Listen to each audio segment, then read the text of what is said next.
প্রিয় শিক্ষার্থীরা, আসসালামু আলাইকুম। কেমন আছো তোমরা? আশা করি খুবই ভালো আছো। তো আমাদের প্রশ্ন সলভিং সিরিজের আরও একটি নতুন প্রশ্নের সমাধান আজকে যুক্ত হলো। ঢাকা বিশ্ববিদ্যালয় ভর্তি পরীক্ষা 2016-17 পদার্থবিজ্ঞান প্রশ্নটি। ইনশাল্লাহ আজকের প্রশ্নে তোমরা একটা আলাদা কনফিডেন্স পাবা যারা আগের 3টি প্রশ্নের সমাধান দেখেছো, 19-20, 18-19, 17-18। দেখবা এই 16-17 থেকে অনেক প্রশ্ন কপি করে ওই পরের 3 বছরে দিয়ে দিয়েছে। So let's get started.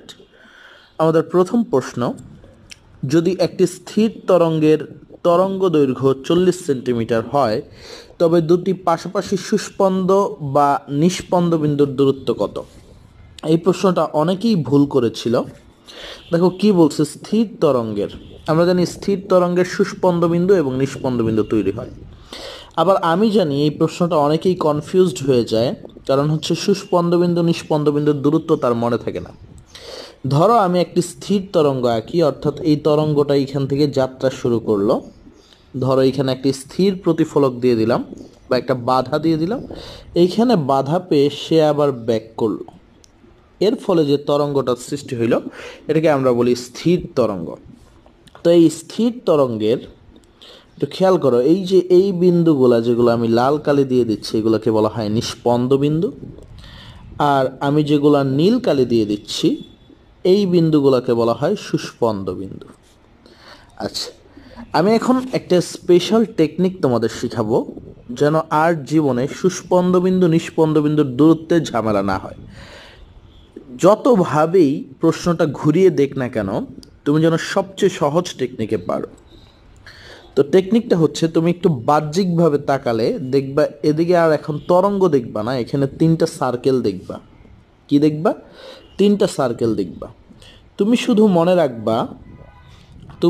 মনে রাখবা এই যে এই 2টা সার্কেল, তুমি শুধু মনে রাখবা 2টা সার্কেল, এই যে এই 2টা সার্কেলে হচ্ছে একটা তরঙ্গ দৈর্ঘ্য।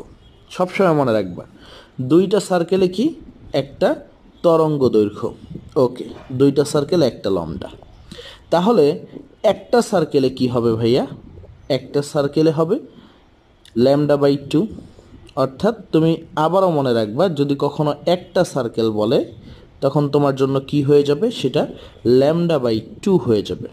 অর্থাৎ 2টা সার্কেলে যদি আমাদের ল্যামডা হয়, একটা সার্কেলে কি হবে λ/2, এবং একটার অর্ধেক সার্কেল যদি কখনো তোমাকে বলে তখন কি হয়ে যাবে, সেটা λ/4। ওকে ফাইন, কোনো সমস্যা নেই। তো একটু খেয়াল করো, যখন তোমাকে বলবে 2টা নিষ্পন্দ বিন্দুর দূরত্ব, দেখো প্রশ্নে আমাদের কি বলছিল, 2টা নিষ্পন্দ, 2টি পাশাপাশি সুস্পন্দ বা নিষ্পন্দ, যে কোনো একটা নিয়ে কাজ করতে পারো।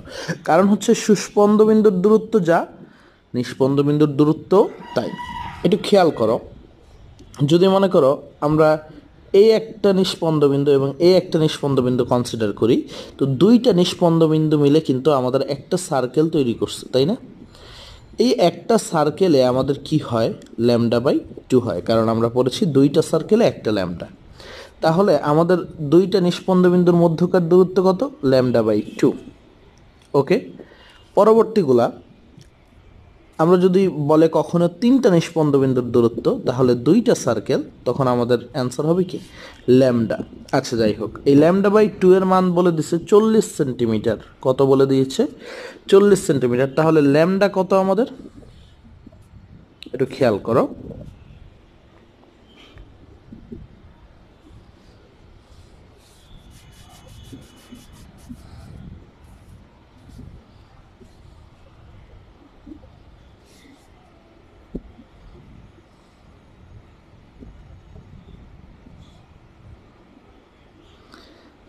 তাহলে এই λ/2, তো এখন আমাদের এই 2টা পরপর 2টা নিষ্পন্দ বিন্দুর দূরত্ব কত আমরা জানি। নিষ্পন্দ বিন্দুর দূরত্ব আমরা পাইছি কি λ/2। তার মানে কি ল্যামডা এর মানটা প্রশ্নে আমাদের দিয়ে দিয়েছে, কত দিয়েছে? 40 সেন্টিমিটার ডিভাইডেড বাই 2। অ্যান্সার বুঝতেই পারতেছো 20 হবে। আমাদের অ্যান্সারটা কি 20। যদি বলতো 3টা নিষ্পন্দ বিন্দু, যদি বলতো 4টা নিষ্পন্দ বিন্দু, তখন কিন্তু তুমি এই সার্কেল মেথডে বের করতে পারবা। পরবর্তী টপিকে যাই। 30 মিটার উচ্চতা থেকে একটি বস্তুকে বিনা বাধায় পড়তে দিলে, মানে একটা উচ্চতা থেকে একটা বস্তুকে ছেড়ে দেওয়া হলো, কোন উচ্চতায় গতিশক্তি বিভব শক্তির দ্বিগুণ হবে? মানে নতুন একটা উচ্চতা চাইছে। ধরো এই একটা বস্তু, এটাকে ছেড়ে দেওয়া হলো, এই উচ্চতাটা হচ্ছে 30 মিটার। তো বলছে হচ্ছে কত উচ্চতায়, ধরি মনে করো এটা ভূমি আমাদের, এইখান থেকে মনে করো এই উচ্চতাটা হচ্ছে এক্স, এই উচ্চতায় হচ্ছে গতিশক্তি বিভব শক্তির দ্বিগুণ হবে। কারণ আমরা জানি উপর থেকে ছেড়ে দিলে একটা বস্তুর গতিশক্তি বাড়তে থাকে, বিভব শক্তি কমতে থাকে। ওকে ফাইন, কোনো সমস্যা নাই। তো একটা শর্টকাট আছে, x equal to h divided by n plus 1। Okay, তো এইচ হচ্ছে কত উচ্চতা থেকে ছাড়লাম, আমরা 30 মিটার উচ্চতা থেকে ছেড়ে দিয়েছিলাম। এন কত আমাদের, এন হলো গতিশক্তি বিভব শক্তির কত গুণ হইল, এখানে কত হয়েছে, দ্বিগুণ হয়েছে। তাহলে এন এর মান কত, 2 + 1। কারণ এই প্রশ্নটা এক একবার এক একভাবে আসে, কোনো বার বলে 3 গুণ হয়েছে, কোনো বার বলে অর্ধেক হয়েছে। তাহলে অ্যান্সার কত, 30/3 ইকুয়াল টু আমাদের কত হবে, 10। খুবই সহজ একটা উত্তর, 10, বাট অনেকেই ঘাবড়ে যায়। পরবর্তী প্রশ্ন, মহাকর্ষীয় ধ্রুবকের মাত্রা কত? দেখো অনেকে এইগুলো মুখস্থ করো, বাট এগুলো মুখস্থের জিনিস নয়। দেখো মহাকর্ষীয় ধ্রুবক জিনিসটা আমরা কোত্থেকে পাই, আমরা জানি F = G × m divided by d square. এখানে এমগুলা কি, ভর, ডিটা কি আমাদের দূরত্ব। আচ্ছা, তাহলে আমি এইখান থেকে লিখতে পারি G = F × d square divided by m × m। Okay, তো এখন জাস্ট হচ্ছে এদের এককগুলা বসায় দিব। বলের একক জানি কি আমরা, mL/T−2। এটা হচ্ছে আমাদের বলের একক। একটু অন্য কালি দিয়ে লিখি, তাহলে তোমাদের সাথে উপরের সাথে আর কলাপস করবে না আমাদের। তো আমি একটু লাল কালি দিয়ে লিখি, mL/T−2। দূরত্বের একক তারপর বসাবো। দূরত্বের একক জানি হচ্ছে আমরা দূরত্বের মাত্রা, যেহেতু মাত্রা চাইছে আমাদের। দূরত্ব কিসের মাত্রা, দৈর্ঘ্যের মাত্রা। দৈর্ঘ্যের মাত্রা সবসময় লেন্থ হয় বা L² হবে, যেহেতু স্কোয়ার আছে। এবং পরের নিচেরগুলা কি আছে আমাদের, ভর। ভর কি আমরা মাস দ্বারা প্রকাশ করি, এবং ভর দুইটা আছে, m²। তো এটা যদি একটু ক্যালকুলেশন করো, এই m² আর m কাটাকাটি করলে আমরা পাই হচ্ছে m−1। আর এইখানে L² আর এই L গুণ করলে, একটু দেখো আমরা m² পাই, এই L আর এই L² গুণ করলে আমরা পাই L³ × T−2। এটা কি আমাদের রেজাল্ট। ওকে, m−1 L³ T−2। Okay fine, তাহলে আমাদের কোন অপশনটায় আছে, এটা বি নাম্বার অপশনে আছে। আমাদের অ্যান্সার কি, বি। পরের প্রশ্নটি, নিচের কোনটি মৌলিক একক? তো এইখানে মৌলিক একক হচ্ছে মনে করো আমাদের শুধু অ্যাম্পিয়ার। কারণ হচ্ছে আমরা জানি মৌলিক একক আমাদের কয়টি, 60টি। মৌলিক একক কয়টি, 60টি। তোমরা কাইন্ডলি একটু বই থেকে দেখে নিবা এই 60টি একক। তারপর আমি তোমাদেরকে বলে দিতে পারি দৈর্ঘ্য, ভর, সময়, তাপমাত্রা, বিদ্যুৎ প্রবাহ। ওই বিদ্যুৎ প্রবাহ যেটা বললাম, ওইটা থেকেই কিন্তু অ্যাম্পিয়ার আসছে। তারপরে কিছু আছে, দীপন তীব্রতা, পদার্থের পরিমাণ। এই জিনিসটা মাস্ট মুখস্থ থাকা লাগবে, দেন তুমি গিয়ে অ্যাপ্লাই করতে পারবা তোমার পরীক্ষার প্রশ্নে। কারণ মৌলিক একক, এই এককগুলা থেকে 7টা যে মৌলিক একক আছে, এখান থেকে প্রচুর প্রশ্ন আসে আমাদের। পরবর্তী প্রশ্ন, দুইটি স্পন্দনরত কণার সরণ যথাক্রমে x = a sin ωt এবং x = a cos ωt, দশা পার্থক্য কত? ওকে ফাইন, কোনো সমস্যা নাই। দেখো একটু খেয়াল করো, প্রথমে বলছে x = a sin ωt, পরেরটায় বলছে x = a cos ωt, a cos ωt। ওকে, এখন আমাদের কথা হচ্ছে এই সাইন আর কজের দশা পার্থক্য কোনটা, এই ওমেগাটি। কিন্তু বাট সাইন থেকে কিন্তু আমরা কজ বিয়োগ করতে পারবো না। তাই আমরা কি কাজটা করি, আমরা করি হচ্ছে কজটাকেও সাইনে কনভার্ট করে ফেলি। তা আমরা কজটাকে সাইনে কীভাবে কনভার্ট করতে পারি, এ সাইন, আমরা যদি এখানে π/2 + ωt লিখি, তখন তুমি কোয়াড্রেন্টে ফালাইলে দেখবে এই জিনিসটা সহজে কনভার্ট হয়ে গেছে। দেন হচ্ছে আমাদের নতুন দশা পার্থক্য কি হয়ে গেছে একটু খেয়াল করো, এখানে হয়ে গেছে π/2 প্লাস ওমেগা টি, আর এখানে ওমেগা টি। তো অবশ্যই এই দশাটা বড়, আমরা বড় দশা থেকে ছোট দশা বিয়োগ দিব। তো একটু খেয়াল করো, দশা পার্থক্য আমরা কি করব, π/2 প্লাস ওমেগা টি, এই বড়টা বিয়োগ ওমেগা টি করব। তাহলে আমাদের রেজাল্ট কি আসে, ওমেগা টি কাটা, অ্যান্সার কি π/। আমাদের পরবর্তী প্রশ্নটি, একটি গ্যাস অণুর ব্যাস 2 × 10⁻⁻10 মিটার, প্রতি ঘন সেন্টিমিটারে অণুর সংখ্যা, একটু খেয়াল করো, প্রতি ঘন সেন্টিমিটারে অণুর সংখ্যা 3 × 10⁻19 হলে গ্যাস অণুর গড় মুক্ত পথ হবে। ঠিক আছে, মানে গড় মুক্ত পথটা চাইছে।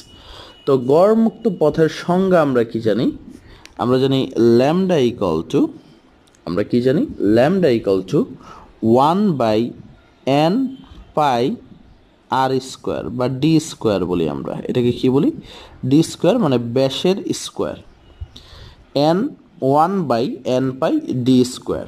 এখন কথা হচ্ছে, দেখো এখানে ডিটা কি আছে, মিটার এককে আছে, অর্থাৎ ব্যাসটা মিটার এককে আছে, বাট অপশনে আমাদের অ্যান্সারগুলো যেগুলো আছে সবগুলা কি আমাদের সেন্টিমিটার এককে। আবার অণুর সংখ্যাটাও কিন্তু সেন্টিমিটারেই আছে, প্রতি ঘন সেন্টিমিটারে।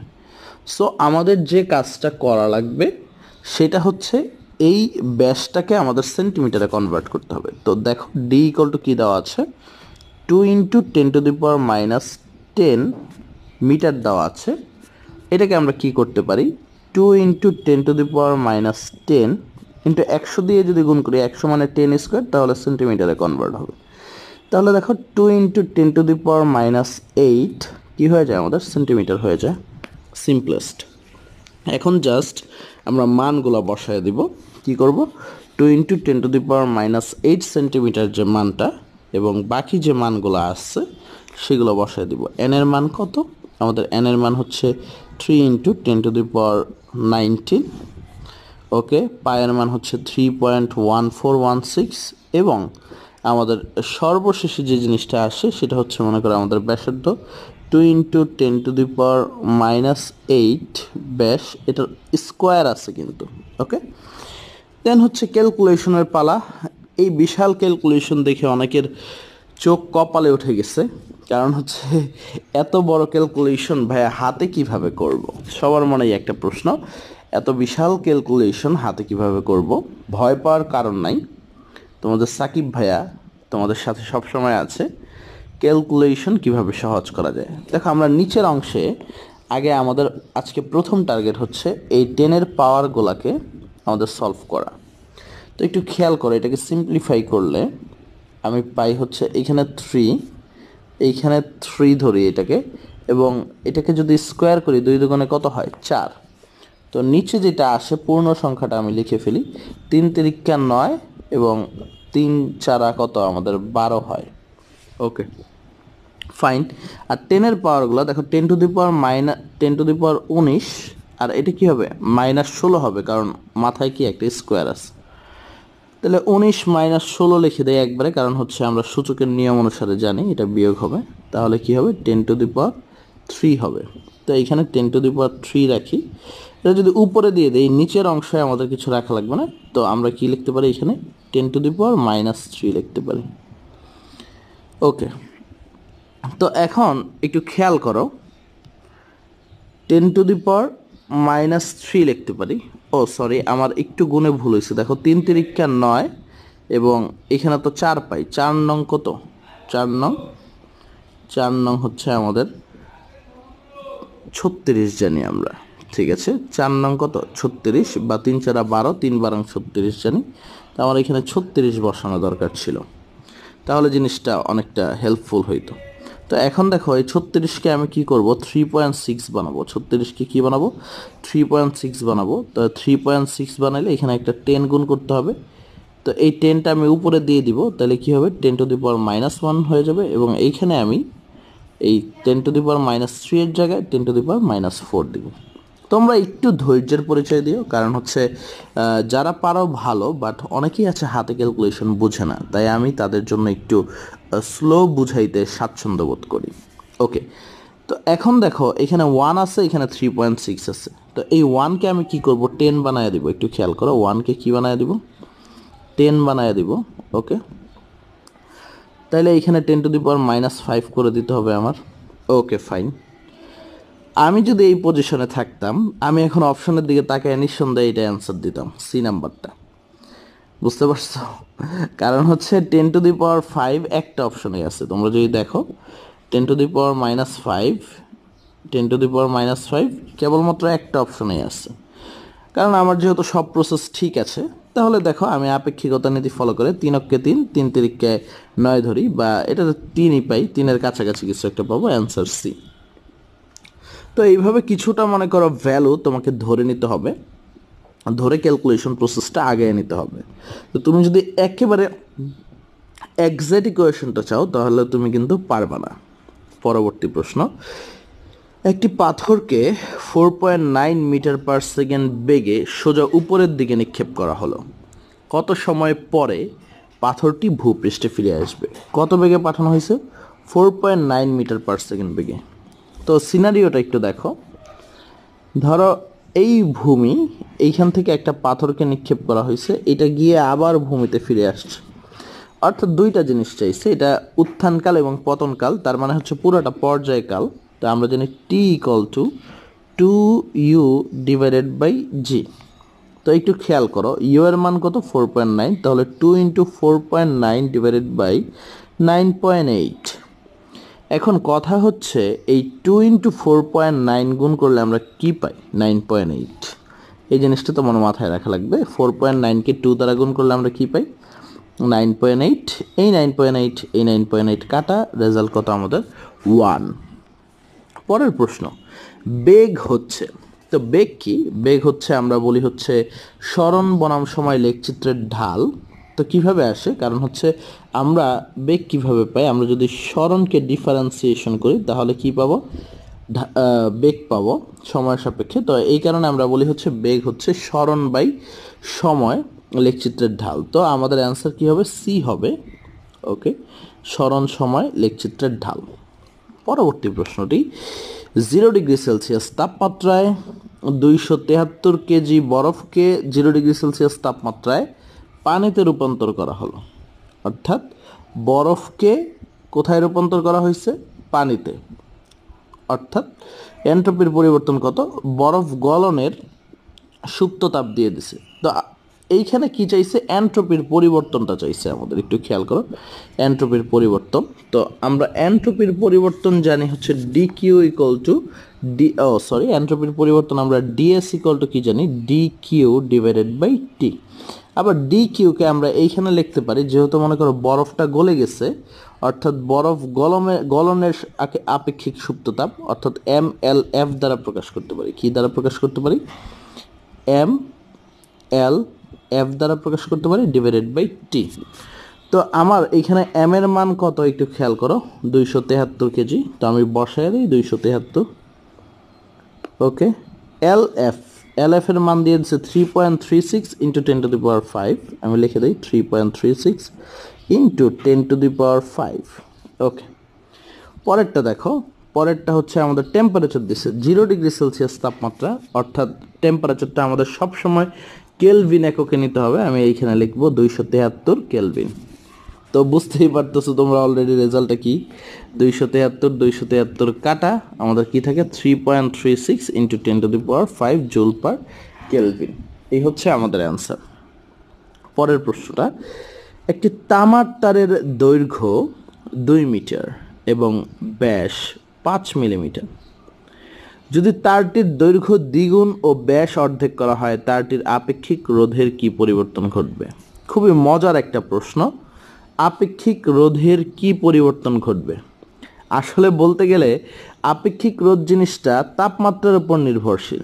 কিসের উপর নির্ভরশীল? শুধুমাত্র তাপমাত্রার উপর। কেবলমাত্র তাপমাত্রার পরিবর্তনে আপেক্ষিক রোধের পরিবর্তন ঘটে। আর অন্য কোনো ক্ষেত্রে আপেক্ষিক রোধের পরিবর্তন হয় না। তুমি ব্যাস বাড়াও, ব্যাস কমাও, দৈর্ঘ্য বাড়াও, কোনো পরিবর্তন হবে না। শুধুমাত্র তুমি যদি তাপমাত্রার পরিবর্তন করো তখন কি হবে? আপেক্ষিক রোধের পরিবর্তন হবে। সো আমাদের আপেক্ষিক রোধটা কি হবে? একই থাকবে। যদি a equal to 2i plus aj plus k হয় এবং b equal to minus 2i plus j minus 2k পরস্পর লম্ব হয়, তবে a এর মান কত? তো একটু খেয়াল করো এখানে কি বলে দিচ্ছে, পরস্পর লম্ব। তো আমরা জানি a dot b equal to আমাদের a b cos থিটা। তো আমাদের যেহেতু লম্ব বলছে, তাহলে আমরা এই থিটার মানটা লিখতে পারি 90 ডিগ্রি। তো আমরা 90 ডিগ্রি বসায় দিই। cos 90 ডিগ্রির মান কত হয়? জেডই আরও একটা বিউটিফুল জিরো।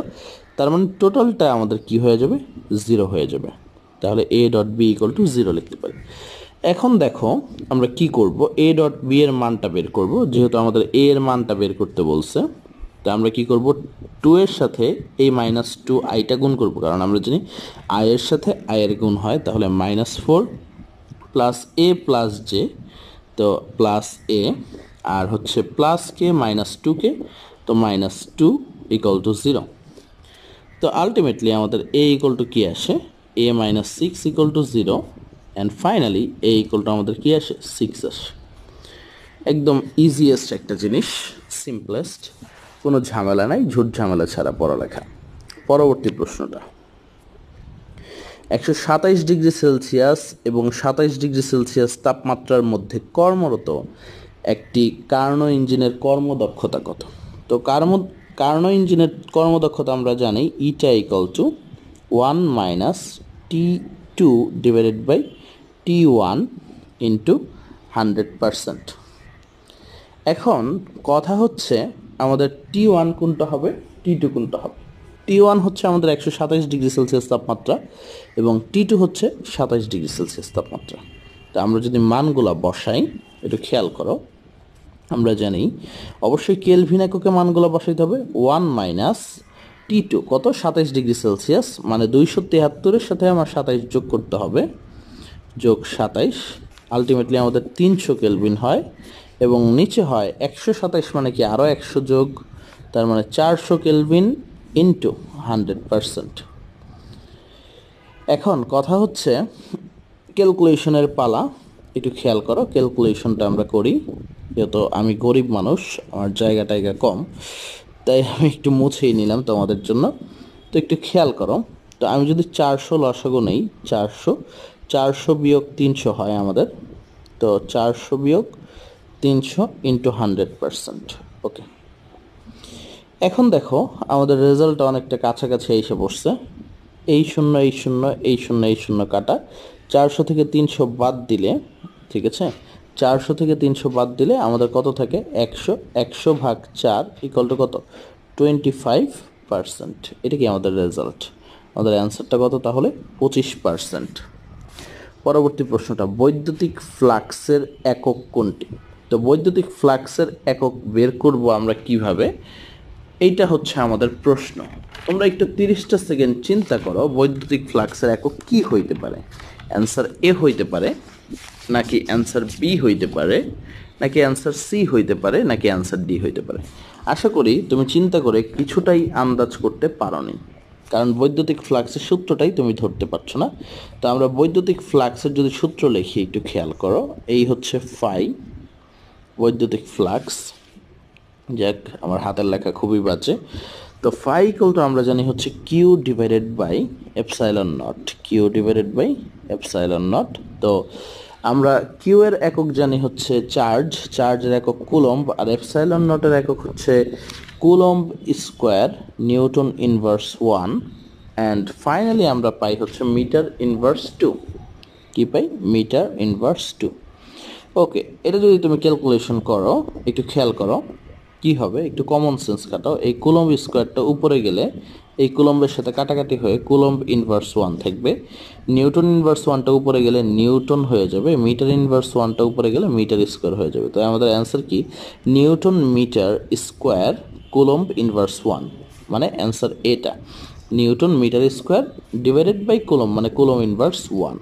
ওকে, পরবর্তী প্রশ্ন, শূন্য মাধ্যমে দুইটি ইলেকট্রনের মধ্যকার কুলম্ব বল Fe এবং মহাকর্ষ বল Fg এর অনুপাত কত?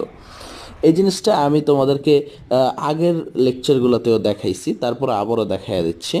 আমাদের এফ ই আর এফ জি, এফ ই হচ্ছে মনে করো আমাদের কুলম্ব বল, আর এফ জি হচ্ছে মনে করো মহাকর্ষ বল। তো আমরা কুলম্ব বল জানি হচ্ছে এফ ইটা ডিপেন্ড করে হচ্ছে চার্জের উপর। কার উপর ডিপেন্ড করে? চার্জের উপর। এবং এফ জিটা ডিপেন্ড করে হচ্ছে আমাদের মাসের উপর, অর্থাৎ ভরের উপর। ঠিক আছে, তাহলে দুইটা ইলেকট্রনের জন্য মনে করো কুলম্ব বল কি হইতে পারে, এবং দুইটা ইলেকট্রনের জন্য আমাদের মহাকর্ষ বল কি হইতে পারে। তো ইলেকট্রনের জন্য কুলম্ব বল হবে, একটু খেয়াল করো, 9 × 10⁹। আমরা জানি 1/4πε0। Q1 × Q2 লিখবো না আমি, কারণ হচ্ছে Q1 মানে কি ইলেকট্রনের চার্জ, এবং Q2 মানে কি ইলেকট্রনের চার্জ। যেহেতু Q1 × Q2 আমি E² লিখতে পারি, ডিভাইডেড বাই আমি লিখতে পারি D², যদি দুইটার মধ্যবর্তী দূরত্ব D হয়। আর আমি মহাকর্ষ বলটা কি লিখতে পারি? ঠিক আছে, তো যেহেতু মহাকর্ষ বল মাস ডিপেন্ডেন্ট, তো মহাকর্ষ বলের মহাকর্ষ ধ্রুবক ব্যবহার করা হয়। আমরা জানি 6.3 × 10⁻11। দেন হচ্ছে মনে করো আমাদের আসে কি m² ডিভাইডেড বাই D²। তো যখন দুইটার অনুপাত বের করি তখন কি হয়, এই D² কাটা যায়। একটু খেয়াল করো, D² আমাদের কাটা যায়, তখন আমাদের এই দুইটার অনুপাত বের করা লাগে। তো এই অনুপাতটা তোমাদের HW, আর না বুঝলে পরবর্তী ক্লাসে তো দেখাই দিব, কমেন্ট করবা। আর হচ্ছে তাও যদি না হয় দেখবা আগের ক্লাসে সলভ করা আছে। তারপরে পরবর্তী প্রশ্নটি, একটি প্রক্ষেপককে অনুভূমিকের সাথে 60° কোণে 3 মিটার/সেকেন্ড বেগে প্রক্ষেপ করা হলো, সর্বোচ্চ উচ্চতায় প্রক্ষেপকটির বেগ কত? আচ্ছা, কথা হচ্ছে দেখো, একটা কথা বলছে এখানে আগে অনুভূমিকের সাথে। তো একটা টেকনিক সবসময় মনে রাখবা, পৃথিবীতে যখনই বলবে কোনো কিছু অনুভূমিকের সাথে 60° কোণে নিক্ষেপ করা হয়েছে, তার মানে কি এই কোণটা হচ্ছে কস কোণ। অনুভূমিক মানে কি cos 60°। ওকে, এবং আমরা জানি সর্বোচ্চ উচ্চতায় দুই রকমের আমাদের থাকে। ধরো মনে করো আমাদের এই একটা প্রক্ষেপক, এই সর্বোচ্চ উচ্চতায় দুইটা উপাংশ থাকে, একটা হচ্ছে উলম্ব উপাংশ VY, একটা হচ্ছে অনুভূমিক উপাংশ। তো দেখা যায় সর্বোচ্চ উচ্চতায় উলম্ব উপাংশটা আমাদের কি হয়ে যায়, 0 হয়ে যায়, বা উলম্ব উপাংশের বেগটা 0 হয়ে যায়, শুধুমাত্র অনুভূমিক উপাংশের বেগটাই থাকে। তো আমরা জানি Vx = তখন হয় V0 cos θ, মানে cos 60° আমি লিখলাম। V0 মান কত আমার এখানে 3 মিটার/সেকেন্ড, তাহলে 3 × cos 60° মান কত, হাফ। তো অ্যান্সার কি 3/2। বুঝতে পারছো? আর যদি দুইটা বেগ থাকতো তখন তুমি কি করতে, মনে করো ওইটাকে মনে করো Vx² + Vy² দিয়ে মনে করো লব্ধি বেগটা বের করতে। যেহেতু একটা বেগ 0 এবং একটা বেগ আছে, তো একটা বেগের মানই কাউন্ট হবে। এই ছিল আমাদের প্রথম পর্বের সলভ। ইনশাল্লাহ পরবর্তী ক্লাসে দ্বিতীয় পর্বের সলভটাও নিয়ে আসবো তোমাদের জন্য। তোমরা বেশি বেশি করে ভিডিওগুলো শেয়ার করো, এবং আর কিছু না বুঝলে কাইন্ডলি কমেন্ট করো। তোমাদের হেল্প করার জন্য তোমাদের সাকিব ভাই সবসময় প্রস্তুত। ভালো থেকো, সুস্থ থেকো, আল্লাহ হাফেজ।